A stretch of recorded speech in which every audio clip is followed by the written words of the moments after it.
Bom, então, continuando aqui os nossos estudos, nós vamos dar, então, né, continuidade para o capítulo 8. Na verdade, continuidade não, né? Enfim, encerramos aí o capítulo 7, não é?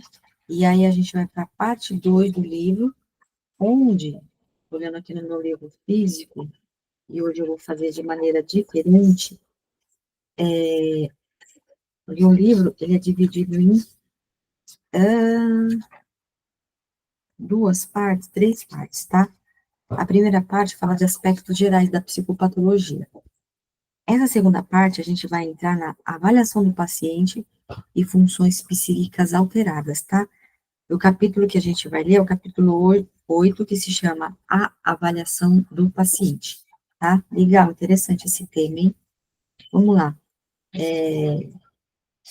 Esse capítulo aqui é meio curtinho, vamos ver se dá para a gente ler e refletir sobre alguns pontos desse capítulo ainda neste vídeo, tá bom? Então, vamos lá, ó. Ele começa com uma frase que se diz assim: todos os homens, por natureza, desejam conhecer. Aristóteles. O título desse trecho que eu vou ler se chama Avaliação Psicopatológica, tá? Vamos lá. A avaliação do paciente em psicopatologia é feita principalmente por meio da entrevista. Aqui a entrevista não pode, de forma alguma, ser vista como algo banal, um simples perguntar ao paciente sobre alguns aspectos de sua vida. Junto com a observação cuidadosa do indivíduo, ela é, de fato, o principal instrumento de conhecimento da psicopatologia. Então, olha aí, hein? A entrevista é a principal ferramenta de conhecimento da psicopatologia, não é? Por isso que a gente chama de avaliação do estado mental, né? A avaliação do estado mental é a entrevista ali, né, naquele momento que você está avaliando, analisando o paciente, né, são as primeiras entrevistas, acredito que não é só numa sessão, mas várias sessões ali, é onde você vai observando como o paciente está vestindo, como ele se expressa, não é? Como é que está o raciocínio lógico dele, se está coerente ou não, enfim, não é? Já é uma avaliação. Por meio de uma entrevista realizada com arte e técnica, não é? O que é a arte e a técnica? A arte é como se você estivesse conversando normalmente com uma pessoa, tá? Não é? Um diálogo aí interpessoal, e aí você vai inserindo as técnicas, né? Só que o paciente não percebe que você vai inserindo as técnicas, tá? Porque vai fluindo. Só que para o paciente é como se fosse uma conversa. Mas para a gente, né, que estuda, a gente já sabe ali que já está existindo uma avaliação, não é? O profissional pode obter informações valiosas para o diagnóstico clínico, para o conhecimento da dinâmica afetiva do paciente e, o que pragmaticamente é mais importante, para a intervenção e o planejamento terapêutico mais adequado. Extrair um conhecimento relevante do encontro com o paciente e, nesse encontro, agir de forma útil e criativa. Eis um dos eixos básicos da prática profissional em saúde mental. A entrevista psicopatológica permite a realização dos dois principais aspectos da avaliação. A anamnese, ou seja, o histórico dos sinais e dos sintomas que o paciente apresenta ao longo de sua vida, seus antecedentes pessoais e familiares, assim como de sua família e meio social. 2. O exame psíquico, também chamado exame do estado mental atual. Apresentam-se a seguir alguns dos aspectos considerados mais relevantes sobre a técnica de entrevista em psicopatologia. Olha que legal, hein? A técnica de entrevista em psicopatologia. Se você quiser acompanhar aí no livro físico, né, está na página 42. E aí a gente vai para o próximo tópico, que se chama avaliação física. A avaliação da saúde física do paciente com transtorno mental é um aspecto fundamental da avaliação global do indivíduo. inclusive para a psicopatologia. Aqueles com transtornos mentais graves apresentam doenças físicas bem mais frequentemente do que a população em geral. Isso ocorre em associação ao enfrentamento de múltiplas barreiras para o acesso ao cuidado apropriado em saúde física. Essas combinações têm uma consequência, a mortalidade precoce das pessoas com transtornos mentais graves. Esses indivíduos têm uma expectativa de vida reduzida, em 15 a 20 anos, em comparação com a população geral. As condições, os riscos e as doenças físicas mais frequentes em pessoas com TMG eu vou abreviar, tá? Que são transtornos mentais graves. Então, eu vou repetir. As condições, os riscos e as doenças físicas mais frequentes nesses pacientes são diabetes tipo 2 e resistência à insulina, dislipidemia, doenças cardiovasculares, hipertensão arterial, arritmias cardíacas, neoplasias malignas, HIV, hepatite C, osteoporose, hiperprolactinemia, obesidade, tabagismo, uso de álcool e de outras substâncias e efeitos colaterais dos psicofármacos. Portanto, o exame físico do paciente com transtorno mental é muito importante. Ele não difere, em essência, daquele que deve ser feito em indivíduos sem psicopatologias mentais. Entretanto, deve-se ressaltar que, apesar desse aumento na frequência de doenças físicas em pessoas com TMG, as patologias físicas são subdiagnosticadas, não sendo adequadamente conhecidas e tratadas nesses pacientes. Algumas das causas dessas falhas são o clínico geral. O médico não psiquiatra, de forma geral, tende a não examinar adequadamente o paciente com TMG, pois ele não é seu paciente, é paciente apenas do psiquiatra ou do psicólogo. O psiquiatra não realiza o exame físico do indivíduo, pois não se considera médico do corpo, mas especialista da mente, ou médico exclusivamente do psiquismo. Os pacientes com transtornos mentais graves têm dificuldades em acessar os serviços gerais de saúde.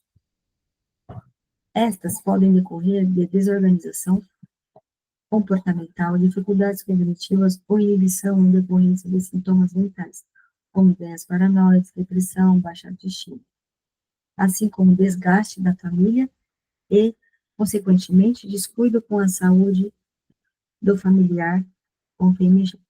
Os pacientes com TMG, que é transtornos mentais graves, podem ter dificuldades em comunicar objetivamente suas queixas somáticas. Os indivíduos com transtornos mentais graves podem não ser adequadamente ouvidos pelos médicos em geral, pois o estigma do louco, de doente mental ou de paciente psiquiátrico, às vezes, infelizmente, invalida suas queixas somáticas para quem as ouve. Há considerável preconceito contra pessoas com transtornos mentais graves em muitos serviços de saúde geral e de especialidades médicas, impedindo que essas pessoas recebam os cuidados devidos em saúde física. O exame físico do paciente com transtornos mentais, diferentemente do que alguns supõem, quando realizado de forma adequada, pode ser um excelente instrumento de aproximação afetiva, principalmente com indivíduos muito regredidos, inseguros e mesmo psicóticos. Ou seja, né, é o famoso acolhimento, não é? A empatia aí do profissional. Ser examinado respeitosamente pelo médico pode, inclusive, transmitir segurança e confiança a muitos pacientes. Olha aí. O médico deve saber lidar, ou, pelo menos, buscar aprender a lidar com possíveis aspectos paranoides e eróticos que, eventualmente, podem emergir em alguns pacientes quando tocados e apalpados por seus médicos. Assim, ao tratar qualquer pessoa com transtorno mental, sobretudo grave, é preciso, é preciso lembrar da possibilidade de doenças físicas. Tais pacientes devem ser examinados do ponto de vista somático, além da anamnese e exame físico, por meio da semiologia armada, que são exames laboratoriais e de imagem. Tá? Olha, esse caso precisar, né? Então, geralmente, tá? Pacientes que estão começando, eu sempre pergunto como que estão os exames de sangue ou qual foi a última vez que a pessoa fez o exame de sangue, tá? Porque é uma complementação dessa avaliação inicial que a gente está fazendo, né, que é dessa entrevista, entende? Porque, por exemplo, uma pessoa com vitamina B12 baixa, ou a vitamina D também baixa, os sintomas da falta dessa vitamina se aproximam muito dos sintomas da pessoa que está em depressão, não é? Então, é importante analisar os aspectos físicos, né, também. Então, continuando, vamos lá. Avaliação neurobiológica. A avaliação neurobiológica agora é um outro tópico, tá? A avaliação neurobiológica do paciente com transtorno mental é, de modo geral, semelhante à da clientela em geral. Alguns pontos, entretanto, devem ser aqui lembrados. Ele traz 3 pontos aqui. 1. A avaliação neurológica depende de anamnese bem colhida e de exame neurológico objetivo, que, bem realizado, visa identificar topograficamente uma possível lesão ou disfunção do sistema nervoso central e ou periférico. Deve-se lembrar, entretanto, que muitas afecções neuronais responsáveis por quadros neuropsiquiátricos, embora presentes clinicamente significativas, não produzam sintomas localizatórios. Em muitos casos, ainda que haja lesão ou disfunção neurológica, não se identifica um sintoma ou sinal que indique lesão com topografia cerebral localizada. 2. A avaliação neurológica baseia-se sobre modo de exame neurológico. Neste, a presença de sinais neurológicos claramente patológicos, como o sinal de Babinski na síndrome piramidal, é que está apontando. E as assimetrias são aspectos muito relevantes. O médico sempre deve estar atento à assimetria da força muscular nos membros, dos reflexos miotáticos profundos e musculocutâneos superficiais. Igualmente, deve pesquisar de forma cuidadosa as diversas alterações sensitivas, que no caso é a tátil, dolorosa, vibratória, térmica, etc. Terceiro ponto. De particular importância em neuropsiquiatria são alguns sinais e reflexos neurológicos ditos primitivos, indicadores de lesão cerebral cortical difusa, encefalopatia ou lesões corticais frontais difusas, sem que haja necessariamente outros sinais localizatórios. São os seguintes os reflexos primitivos. E aí ele traz, 4 pontos desses reflexos primitivos, quando, de repente, o paciente pode apresentar sinais e reflexos neurológicos, tá? Que tem a ver com a neuropsiquiatria. Vamos lá, reflexos de preensão. É a resposta de reflexão dos dedos evocados pelo contato rápido de um objeto, uma espátula ou o dedo indicador do examinador, ou a região palmar ou plantar do paciente, respondendo este com um movimento involuntário de preensão, chama grasping. É considerado uma manifestação motora primitiva, pois é observado em recém-nascidos e lactantes. Em adultos, o reflexo de preensão tem importante valor diagnóstico, sendo bilateral. É muito sugestivo de lesão ou disfunção frontal ou de sofrimento cerebral difuso, encefalopatias, sendo unilateral localizada a lesão na área 6 de Brodmann contralateral.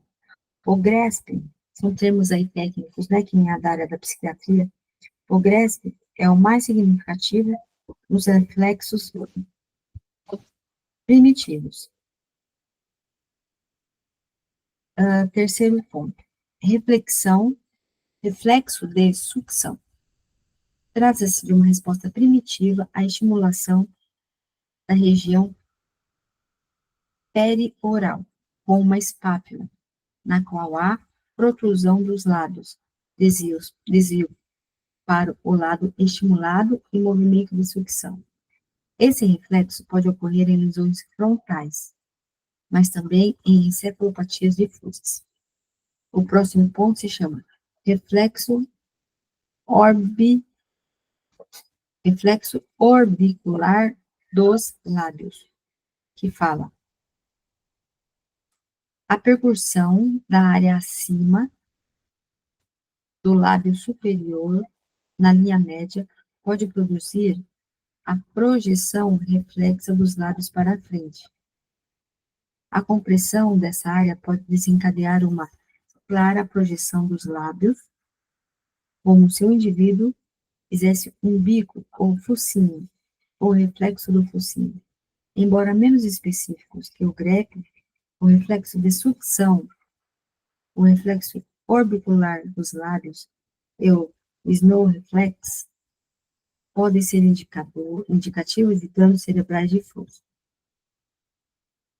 Último ponto, que se chama reflexo palmomentual. Pelo estímulo cutâneo da eminência tenar da mão, pode-se observar no queixo do paciente a contração do pequeno músculo do mento ipsilateral e sua elevação e, eventualmente, a elevação do lábio inferior ipsilateral à mão estimulada. Esse reflexo pode ser observado em idosos e indivíduos com lesões piramidais e em quadros encefalopáticos difusos. Para uma revisão sobre o exame neurológico, sugerem-se, por seu aspecto didático, os excelentes livros Propedêutica Neurológica Básica, A Neurologia que todo médico deve saber, A Semiologia Neurológica e A Semiologia Neurológica. Um texto mais antigo, mas um clássico muito recomendado, é The Jones The Neurologic Examination. O exame neurológico é considerado parte importante da avaliação neuropsicológica, tanto em psiquiatria como em psicopatologia, em psicologia clínica e em neurologia. Nesse sentido, indica-se o livro clássico da área, de autoria de Lesac e colaboradores. Tá? Então, esse tópico aí fala da avaliação neurológica. Olha, então, a gente tem a avaliação física e aí a avaliação neurológica. E agora a gente vai para a avaliação psicológica, que é o psicodiagnóstico. Tá? Para quem é da área da psicologia como eu, já, de certa forma, entra mais num campo aí que a gente atua mais, né? O psicodiagnóstico, tá? Por isso que eu quis fazer esse grupo de estudos e falar sobre esse livro, porque é importante a gente abranger mais essa avaliação que a gente faz do paciente, tá? não só tem uma avaliação do ponto de vista psicológico, que é o psicodiagnóstico, não é? Mas tem uma avaliação, veja você, a gente falou da avaliação física, da avaliação neurológica, ou seja, é uma avaliação global aí do paciente, né? Enfim, tá? Vamos lá, ó. Já estendendo aí para o final, né? Como eu disse que esse capítulo é curto. A área desenvolvida pela psicologia clínica, denominada psicopatologia, representa, de fato, um importante meio de auxílio ao diagnóstico psicopatológico.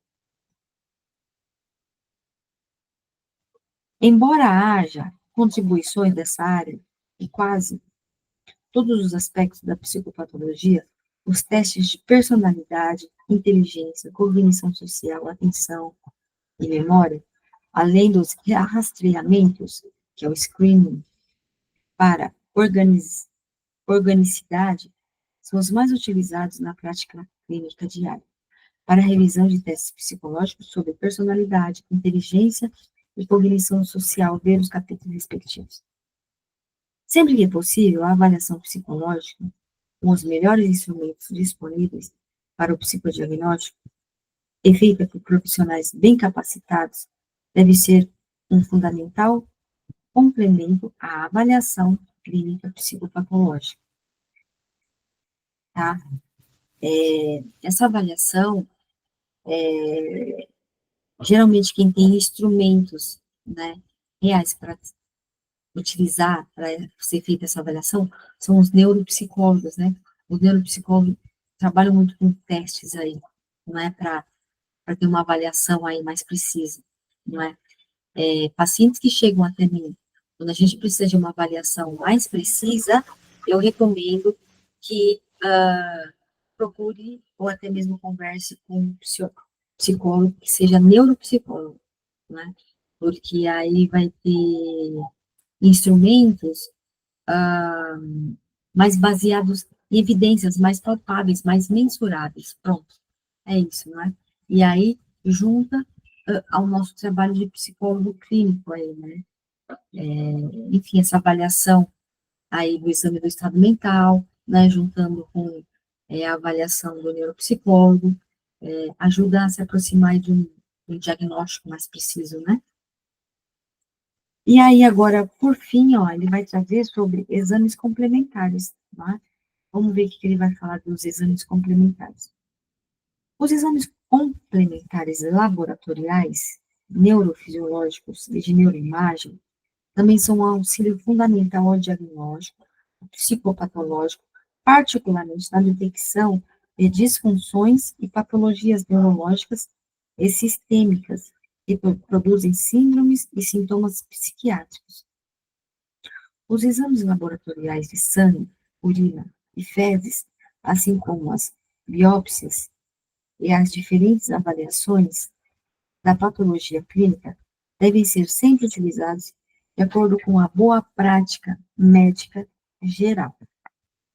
São de particular importância na prática clínica diária, pela frequência com que as alterações correspondentes são encontradas.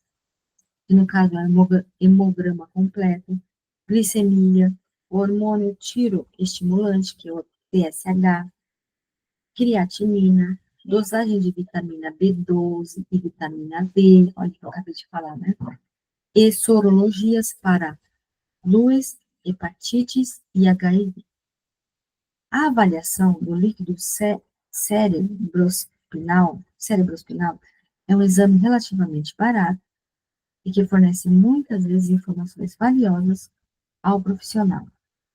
No caso, encefalites, doenças inflamatórias, neoplasias, infecções do sistema nervoso central, etc. Mas que, infelizmente, é com frequência negligenciado na psiquiatria. Na psicologia também, né? Eu, particularmente, você vê, eu nunca pedi esse tipo de exame. Mas você vê, a gente estudando aqui, é importante olhar para isso, né? O eletrocefalograma, por sua vez, é bastante útil no diagnóstico diferencial dos quadros convulsionais agudos, na classificação das diferentes formas de epilepsia e como parte da avaliação do transtorno do sono. e a polissonografia. Já os exames de neuroimagem estrutural e funcional, que no caso é a tomografia computadorizada, ressonância magnética estrutural e funcional e perfusão sanguínea cerebral por meio de tomografia computadorizada por emissão de fóton único. São instrumentos sofisticados de grande auxílio para o diagnóstico diferencial em psicopatologia, para orientação em neuroanatomia, para avaliação de neuroimagem, ver Arantes, olha, né, para ver esse autor aqui, de 2007, que vai falar mais sobre neuroanatomia e avaliação de neuroimagem. Têm sido incorporados à prática psiquiátrica diária. Não é do escopo deste livro, entretanto, apresentar em detalhes as indicações das alterações encontradas nesses exames. Para isso, há bons textos de neurologia geral e obras especializadas em neuroradiologia. Tá? Bem, então é isso sobre o capítulo 8, né? Como eu disse, ele é bem curtinho, onde ele traz aí ferramentas, né? E contribuem para a gente fazer uma boa avaliação do paciente. E no caso é avaliação física, avaliação neurológica, avaliação psicológica, que é o psicodiagnóstico, e, se porventura precisar, pedir também exames complementares, né? Que é eletroencefalograma, ou exames de sangue, enfim, né? Que contribui aí. É isso, né? Para a gente ver como que está a saúde global aí do paciente, não é? Bem, então é isso, eu vou ficando por aqui, e aí a gente se encontra no próximo vídeo, tá bom? Até mais, pessoal. Tchau, tchau.